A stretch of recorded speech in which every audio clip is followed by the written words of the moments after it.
Usap-usapan ngayon ang pananagutan ng mga menor de edad na sangkot sa krimen dahil sa sunod-sunod na insidente ng karahasan sa mga paaralan. Sa ilalim ng Juvenile Justice and Welfare Act, hindi man pwedeng kasuhan ang batang edad 15 pababa na sangkot sa krimen, dapat silang sumailalim sa intervention program. Sa ilalim naman ng Republic Act No. 10630 na nag-aamyenda sa naunang batas, tutukuyin ng social worker na may hawak sa kaso kung may discernment o kakayahang makaintindi ang menor de edad na mali ang kanyang ginawa. Kung wala, sasailalim sa intervention program ang batang edad 15 hanggang 17. Kung merong discernment o nakakaintindi, pwede siyang isailalim sa diversion program o kaya iharap sa korte.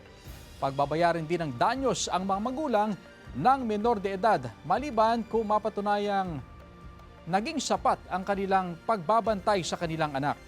Samantala, sabi ni Palace Press Officer Undersecretary Claire Castro, bukas si Pangulong Bongbong Marcos na amyendahan ng batas na nagtatakda ng minimum age ng criminal responsibility.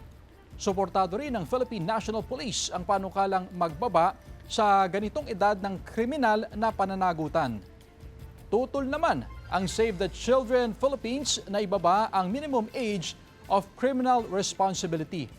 Implementasyon lamang daw ang problema at hindi ang batas. Ito rin ang pananaw ng Department of Social Welfare and Development ayon kay Secretary Rex Gatchalian.